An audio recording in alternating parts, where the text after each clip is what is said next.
میرا نام ارشد تبسم، x judicial officer اور آپ کی پنجاب جوڈیشل آفیسرز اکیڈمی کا چیف مینٹور۔ انشاءاللہ آپ کے اگلے 6 ماہ ہمارے ساتھ اچھے گزریں گے۔ میں اکثر جب بھی ایک نیا بیچ آتا ہے تو کچھ چیزیں جو اسٹوڈنٹس کے ذہنوں میں ہوتی ہیں وہ بار بار پنچ کر رہی ہوتی ہیں، ان کو پہلے میں ایڈریس کرتا ہوں کہ چلیں آپ لوگوں کو یہ کچھ چیزیں ہم ایڈریس کر لیں، دیکھ لیں، پرکھ لیں چیزوں کو۔ اس کے بعد ہم آگے اپنا جس طریقے سے ہم نے کام کرنا ہے، آگے کس طرح چلیں گے، 6 مہینے ہمارے آپ کے ساتھ کیسے گزریں گے۔ نمبر نیکسٹ، اس ایگزام کو گو تھرو کرنا، آگے لے کے چلنا، کون سی مشکلات ہوتی ہیں، کیسے ہمیں ان کو کاٹر کرنا ہے، کن چیزوں سے ہم نے بچنا ہے، کن چیزوں کو آگے لے کے چلنا ہے، وہ ساری چیزیں ہم پہلے لیکچر میں یہ ڈسکس کرتے ہیں۔ تو ایک روڈ میپ ہوتا ہے ہمارا آپ کے ساتھ مل کے، تو وہ میں ہر بیچ کے آغاز میں کرتا ہوں۔ سب سے پہلے کچھ کویسچنز ذہنوں میں جو عام حالات میں آتے ہیں وہ یہی ہوتا ہے، جب آپ کسی سے پوچھ رہے ہوں کہ کمپیٹیٹیو ایگزام کی تیاری کے لیے مجھے ایک جوڈیشل اکیڈمی چاہیے، تو پہلا سوال یہی آتا ہے، چاہیے یا نہیں چاہیے، یا ہونی چاہیے یا نہیں ہونی چاہیے۔ یہ پہلے سوالات آتے ہیں کہ نہیں، آپ اگر خود کرنا چاہیں تو ہمیں خود کرنی چاہیے، جا کے ایک باؤنڈ ہو کے کام کرنا وہ ایک کوئی فیزیبل بات نظر نہیں آئے گی ہمیں، تو ہمیں انڈیویجول اسٹڈیز میں آنا چاہیے۔ انڈیویجول اسٹڈی کا کوئی ایشو نہیں ہے، لوگ کرتے بھی ہیں، میں نے بھی کی ہے، میں نے نہیں اکیڈمی کی، ہوتی ہے، لیکن ہر ایک کے پروز اینڈ کونز ہیں، انڈیویجول اسٹڈیز کے یا گروپ اسٹڈیز کے یا اکیڈمی کے۔ سب سے پہلا کویسچن جو عام حالات میں ذہنوں میں آتا ہے وہ یہی ہے کہ ہم جہاں جا رہے ہیں کیا ہم سیف ہینڈز میں، کیا ہمیں درست لائن ملے گی، کیا ہمیں پڑھانے والے یا ہمیں گائیڈ کرنے والے اس قابل ہیں کہ وہ ہمیں پراپرلی سکسیسفلی اس سارے جو خاردار جنگل ہے کمپیٹیٹیو ایگزام کا اس سے نکال سکے۔ یہ 2-4 چیزیں ذہنوں میں آتی ہیں۔ پہلی بات آپ یہ سمجھیں کہ کمپیٹیٹیو ایگزامز کے لیے اکیڈمیز وغیرہ یا انسٹیٹیوٹ یا کوچنگ سینٹرز ہوں، ہر ایک کا رائٹ ہے، فنڈامنٹل رائٹ ہے، ہر کوئی بناتا بھی رہتا ہے، ہوتے بھی رہتے ہیں، لیکن کوئی بھی اگر آپ کام کرتے ہیں تو چند چیزیں آپ انالائز کرتے ہیں اکیڈمی کے بارے میں، ان لوگوں کے بارے میں جو کروا رہے ہیں۔ نمبر 1 کہ کیا وہ اس پروسیس کے اندر سکسیسفلی گزرے ہوئے ہیں، نمبر 1۔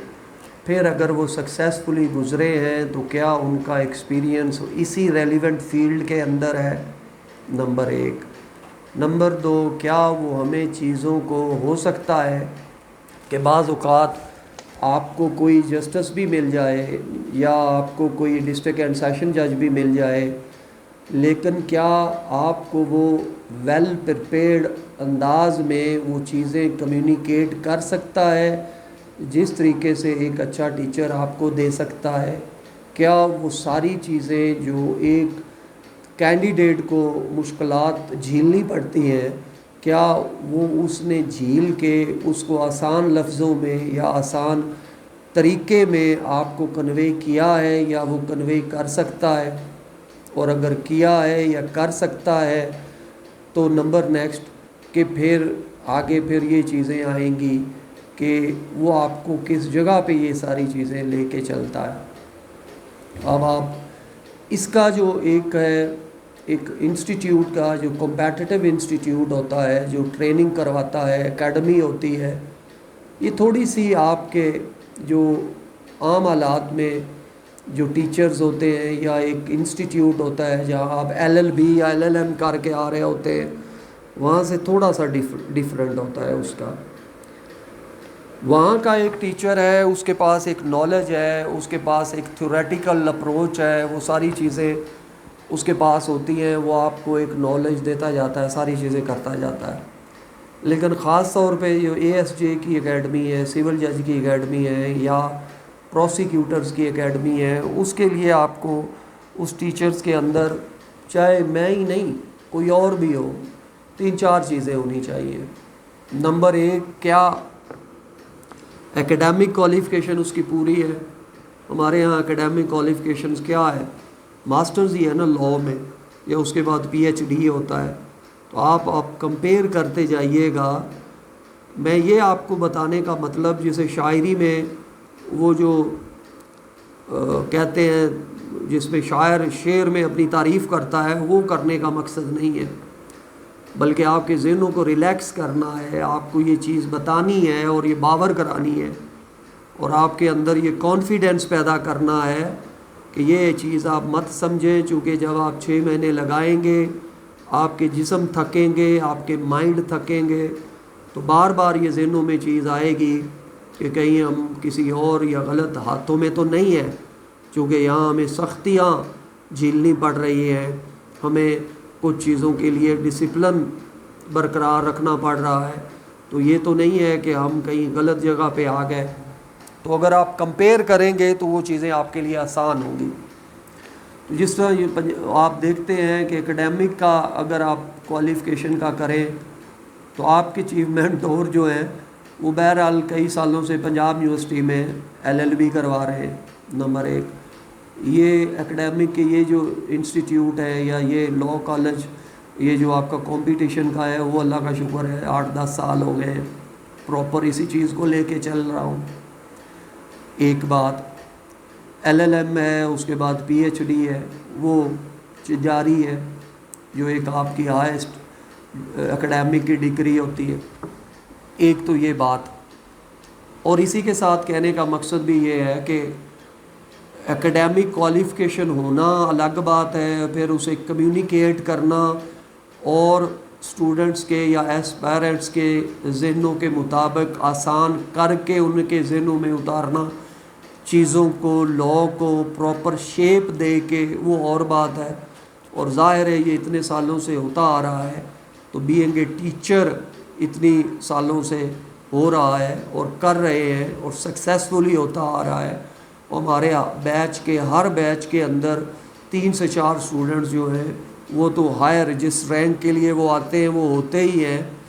باقی کے لوگ جو باقی کمپیٹیٹیو ایگزامز ہیں ریلیٹنگ ٹو، جو آپ کے ہیں اسسٹنٹ ڈائریکٹر لیگل، جو آپ کے آتے ہیں اینٹی کرپشن میں آتے ہیں، FIA میں آتے ہیں، چائلڈ پروٹیکشن میں آتے ہیں، پروسیکیوٹرز کی لائن لگ گئی، وہ تو ہوتے ہی ہیں. ایک تو یہ بات ہے. نمبر 2 پھر یہ آ جاتی ہے کہ چلیں تھیوریٹیکل نالج تو ہے، کیا ان کے پاس کوئی پریکٹیکل ایکسپیرینس بھی ہے بینگ این ایڈوکیٹ؟ کیا انہوں نے ہمیں جو پڑھائیں گے کروائیں گے، کورٹ پریکٹس کی بات کریں گے. کورٹ کے اندر آج کل یہ کرمنل لاء کے آپ کے 4 سبجیکٹ ہیں مین، ایک PPC، CRPC اور QSO، اور ساتھ جومنائل جسٹس، ساتھ مل کے پولیس آرڈر 2002، پولیس رولز. تو یہ کرمنل کے حصے ہیں. جب آپ CRPC کرتے ہیں، ایک چیز آپ جب ساتھ ساتھ ٹیسٹوں کی تیاری ہوگی تو میں بتاتا جاؤں گا. کمپٹیشن کے اندر اور LLB کے اندر اب آپ فرق پہلا ذہن میں رکھنا ہے. ہم کویسچن بناتے ہیں نا LLB کے، ابھی میں نے بنایا بھی اور ابھی سپلی کے بھی پیپر چیک بھی کیے. تو ہماری جب میٹنگ ہوتی ہے ڈین یا پرنسپل کے ساتھ پنجاب یونیورسٹی کے، تو ہم ان لوگوں کا اور پنجاب یونیورسٹی کا یہ ایک فیصلہ یا کہہ لیں یا ایک رول ہوتا ہے کہ آپ وہ کویسچن دیں جس کے اندر کینڈیڈیٹ سے ہم میکسیمم چیزیں اگلوا سکیں. مثلا SRA کا سوال کرنا ہے تو سیکشن 5 پوچھ لیتے ہیں اسپیسیو ریلیف ایکٹ کا کہ ہاؤ اسپیسیو ریلیف از گیون، تو وہ جواب میں سیکشن 8 بھی بتاتا ہے، 9 بھی بتاتا ہے، 10 بھی بتاتا ہے. پھر آگے انجنکشنز والا 51-52 بھی بتاتا ہے، ڈیکلریٹری سوٹ کا بھی بتائے گا، 42 کا بھی، 40 کا بھی بتائے گا، ریسیور کا بھی، وغیرہ وغیرہ، 55 انجنکشن. لیکن کمپٹیشن کے اور اس لیے کہ اس سے میکسیمم لیں، اور سٹائل بھی وہ ہوتا ہے کہ وہ سوال کے اندر انٹروڈکشن بھی دے رہا ہے، آگے سکوپ بھی دے رہا ہے، اس کو کنکلوژن بھی دے رہا ہے، کراس ریفرنس بھی دے رہا ہے. ایک چیز تو آپ نے یہ دیکھنی ہے کہ کمپٹیشن سے ادھر سے اب آپ نکل جائیں. اس کی وجہ کیا ہے؟ اس کی وجہ ہے کہ بینگ اے جوڈیشل آفیسر اور یا جو بھی آپ آفیسرز ہوتے ہیں وہاں مختصر بات ہونی ہوتی ہے اور جواب بھی مختصر ہونا ہوتا ہے. ٹو دی پوائنٹ بات کرنی ہے, ریلیونٹ کرنی ہے اور بات ختم کرنی ہے. یہ سکلز ڈیولپ کروانا چاہ رہے ہوتے ہیں جوڈیشل آفیسر سے, اور اسی لیے ان کے جو ایگزام کا سٹائل ہوتا ہے وہ بھی وہی ہوتا ہے. اکثر آپ کو ایسے کویسچنز نظر آئیں گے جو 5 منٹ میں ہونے والے ہیں, تو اس ٹائم کینڈیڈیٹ پریشان ہوتا ہے کہ یہ تو 5 منٹ میں ہی ہو گیا تھا, اس کا کیا کریں. میں نے جب ایڈیشنل سیشن جج کا کیا تھا اس وقت وہ سوال بھی ایسے تھے اور جواب بھی ایسے تھے کہ میرے سارا پیپر 5 ورق اور 10 15 پیجز کے اندر ہے. آپ امیجن کر سکتے ہیں کہ ایڈیشنل ڈسٹرکٹ اینڈ سیشن جج کا امتحان اور ایک پیپر 10 سے 12 یا میکسیمم 15 پیجز کے اندر کمپلیٹ ہو رہا, اور یہ نہ ہو کہ کمپلیٹ ہو رہا آپ کہیں شاید اس کے نمبر بہت کم ہیں اور میں ٹاپرز میں ہوں. ایک آپ کا کویسچن ایک پیج پہ کمپلیٹ ہونے والا ہوتا تھا تو کر دو. ایک بات, جہاں سے کویسچن وہ پوچھ رہا ہے آپ آئیں گے آگے پڑھیں گے, وہ ہم اس کے اوپر بھی ڈسکس کریں گے. ایک ٹاپک ہے آئیڈینٹیفیکیشن پریڈ فرض کریں وہ پوچھتا ہے, تو آپ کا مقصد یہ نہیں ہے کہ وہ اس نے اگر آپ سے رولز پوچھے آئیڈینٹیفیکیشن پریڈ کے تو آپ کہیں آئیڈینٹیفیکیشن پریڈ کرتا کون ہے, ہوتی کہاں ہے, کب ہونی چاہیے, کب نہیں ہونی چاہیے, پرنسپل کیا ہیں وغیرہ وغیرہ, وہاں سے سٹارٹ کریں. اگر اس نے رولز پوچھے ہیں تو آپ کی ڈائریکٹ ہیڈنگ پہلے یہی ہونی چاہیے, رولز یہ ہیں 10-12 یہ رولز ہے. جب یہ کمپلیٹ ہو جائے اور آپ کا علم آپ ٹھاٹھے مار رہا ہے اندر نہیں رکنے دے رہا, تو اگلی ہیڈنگز 2-4 اس کے جو ریلیونٹ مٹیریل کی ہے اب آگے جا کے آپ بتا دیں کہ یہ کرتا کون ہے, یہ کب ہوتی ہے, یہ کب ہونی چاہیے, پولیس اسٹیشن میں کیوں نہیں ہوتی, اس کا کیس لاء کیا ہے وغیرہ وغیرہ. لیکن پہلا جواب آپ کا وہ ہے جو آپ سے پوچھا گیا ہے, جو آپ سے ریکوائرڈ ہے, اس کو ہٹ کرنا ہے. ایک بات آگے جیسے جیسے بات ہوگی ہم کرتے جائیں گے. بہرحال سی آر پی سی میں جب ہم آتے ہیں تو سی آر پی سی کے بیسیکلی 3 حصے ہیں. ایک حصہ آپ کا 154 سے پہلے کا ہے, اس کے اندر ڈیفائن کرے گا چیزوں کو, لیجسلیشن نے ڈیفائن کی ہیں, ہائرارکی بتائی ہے, کلاسز بتائی ہیں کرمنل کورٹس کی کیا ہیں, کن میجسٹریٹس کی پاور کیا ہے, ہائی کورٹ کی کیا ہے, سیشن کورٹ کی کیا ہے. پھر آگے انہوں نے 35 بتایا اریسٹ کیسے ہوتی ہے, کن کیسز میں وداؤٹ وارنٹ آپ اریسٹ کر سکتے ہیں, 127 کی کارروائی کیا ہے, 145 کی کیا ہے, 144 کیا ہے, نیوسنس کیا ہے, 133 ارجنٹ کیسز آف نیوسنس کیا ہے, اریسٹ ہاؤ میڈ وغیرہ وغیرہ. دوسرا حصہ آپ کا مین سٹارٹ ہوتا ہے وہ ہے ایف آئی آر سے. اگر ہم سی آر پی سی کو دیکھنا چاہیں تو میں ایک پروپوزیشن بناتا ہوں, بنائی خود ہی ہے.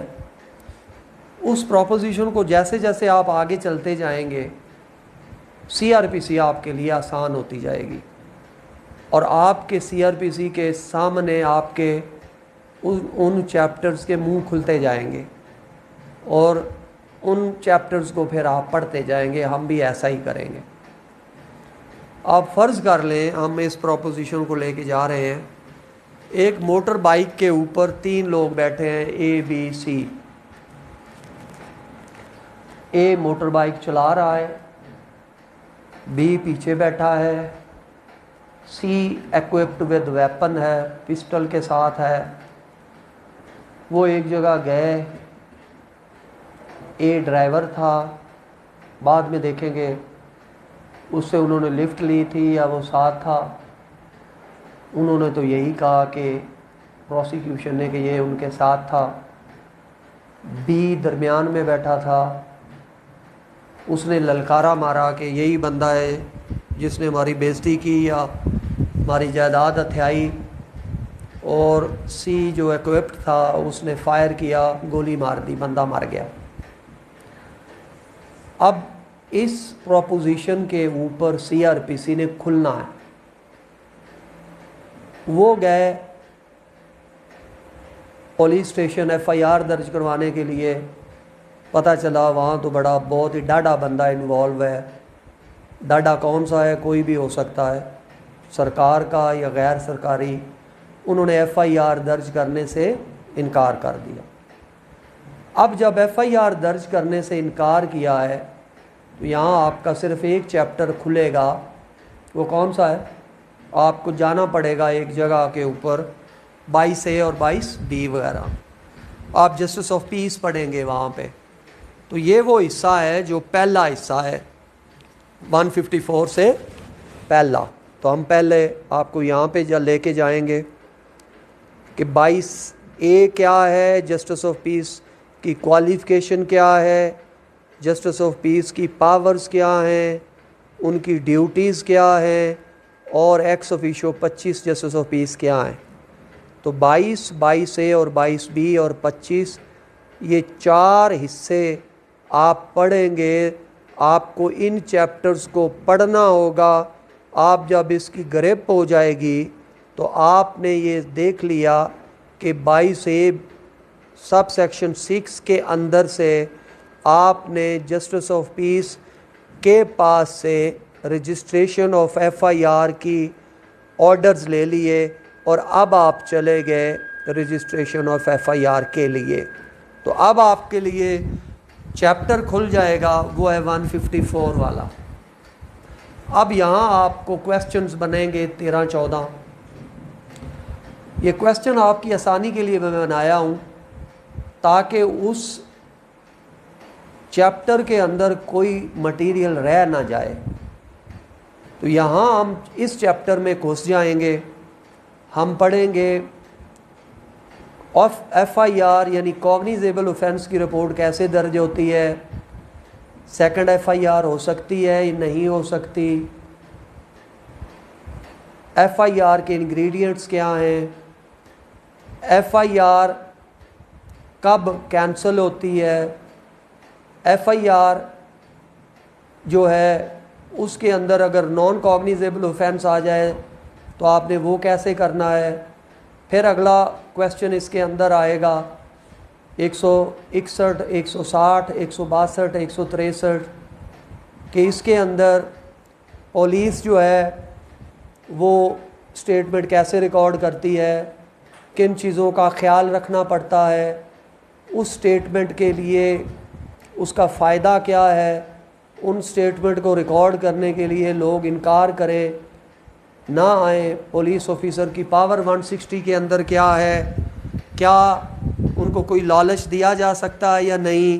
تو آپ کو یہاں دوسرا کویسچن بلکہ تیسرا کویسچن یہ ملے گا۔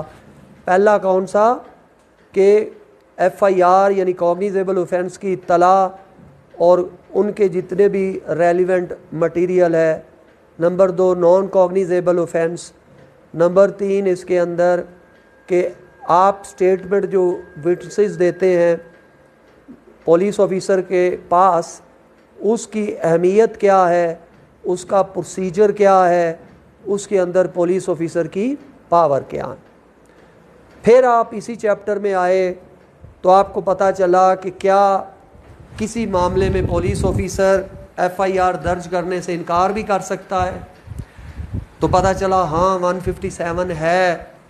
کب پتہ چلا؟ جب اسے ڈاؤٹ ہو کہ اس کے ہونے میں یا اس کے نہ ہونے میں اگر اسے سسپیشن ہو تو وہ 157 میں اس کے پاس کچھ اختیارات ہیں۔ اچھا جی، وہ والا کویسچن بھی کر لیا۔ پھر پتہ چلا دوران انویسٹیگیشن 164 کے اسٹیٹمنٹ بھی ہوتے ہیں۔ تو اب آپ پڑھیں گے کہ 164 کے اندر کیا لکھا جاتا ہے۔ پتہ چلا اسٹیٹمنٹ بھی ہوتے ہیں، اس کے اندر کنفیشنز بھی ہوتے ہیں۔ ہم پورا ٹاپک پڑھیں گے۔ پھر اس کے اندر کیا ریکارڈ ہوتا ہے، کیسے ریکارڈ ہوتا ہے، کون ریکارڈ کرتا ہے، اور اس کا پروسیجر کیا ہے۔ تو 164 ہوگا, 364 ہوگا, اس کے اندر باقی 533 ہوگا, high court rules and orders ہوں گے, QS ہوگا. تو وہ ایک پورا ٹاپک ہم نے کیا. پھر اس کے اندر آ جائے گا, اچھا اس کے اندر تو انہوں نے کچھ جا کے سرچ بھی کیے ہیں, تو وہ سرچ کی وارنٹ آگے آ جائے گا, وہ ہم کریں گے. اس کے ساتھ CRPC کا 103 شامل ہوگا, اس کے ریلیونٹ پروویژنز ہوں گی, وہ ہم کریں گے. پھر پتہ چلا کہ یہاں پہ تو بے گناہ کر دیا ہے پولیس نے اس شخص کو جو گاڑی چلا رہا تھا, بائک چلا رہا تھا. تو پتہ چلا پھر کس سیکشن کے تحت انہوں نے کیا ہے, پتہ چلا 169 کے تحت کیا ہے. باقیوں کو گنہگار کیا ہے, کس کے تحت کیا ہے, پتہ چلا 170 کے تحت کیا ہے. تو آپ یہ ایک پورا ہم پڑھیں گے, کن بنیاد کے اوپر بے گناہ کیا, کن بنیاد کے اوپر انہیں گناہ گار کیا. پھر میں تھوڑا سا ریسٹ بیٹھ جاؤں گا. پھر اسی کے اندر ہم یہ کریں گے اگلا کویسچن کہ اچھا آپ یہ کویسچن بناتے ہیں کہ 173 کی رپورٹ کیسے دائر کی جاتی ہے, 173 کے رپورٹ کے کتنے خانے ہیں, پروونشل گورنمنٹ کیسے پریزنٹ کرتی ہے, کتنی دیر میں ہونی چاہیے, اور اس کے اندر ڈسچارج کیسے ہوتا ہے, ڈسچارج اور کینسلیشن آف FIR کا کیا فرق ہے. تو ہم یہ والا کویسچن پورا کریں گے. پھر اسی کے اندر پتہ چلا کہ اگر ان نیچرل ڈیتھس ہوئی ہیں تو پولیس کی کچھ پاورز ہیں, 174 آپ کو پتہ چل گیا. اس کے علاوہ 176 پڑھیں گے, قبر کشائی کیسے ہوتی ہے, 176 سب سیکشن 2 میں آئیں گے. پھر اسی کے اندر پتہ چلا کہ اگر کوئی کیروسین آئل سے, ایسڈ سے یا کسی اور چیز سے فوت ہوا ہے اچانک 174A, تو کیا کریں گے, اور ساتھ ہی کسٹڈی میں ہوا ہے تو کیا کریں گے, وہ ہم پڑھیں گے. تو اسی طرح اسی پراپوزیشن کو ساتھ لے جاتے ہوئے آپ نے FIR جب درج کروا دی تو آپ آگے بڑھتے گئے. اس کے بعد 173 میں انہوں نے 2 بندوں کو چلان کر دیا, 1 بندے کو انہوں نے بے گناہ کر دیا. آپ سمجھ رہے ہیں نا. تو ہم نے بھی اسی پروپوزیشن کے تحت ان چیپٹرز کو ہاتھ ڈالا اور ہم نے وہ سارا کر لیا. اچھا جی, اسی کے اندر ایک کویسچن ارائز ہو گیا. 2 پولیس والے SHOs کہتے ہیں یہ وقوع ہماری جگہ پہ, ہمارے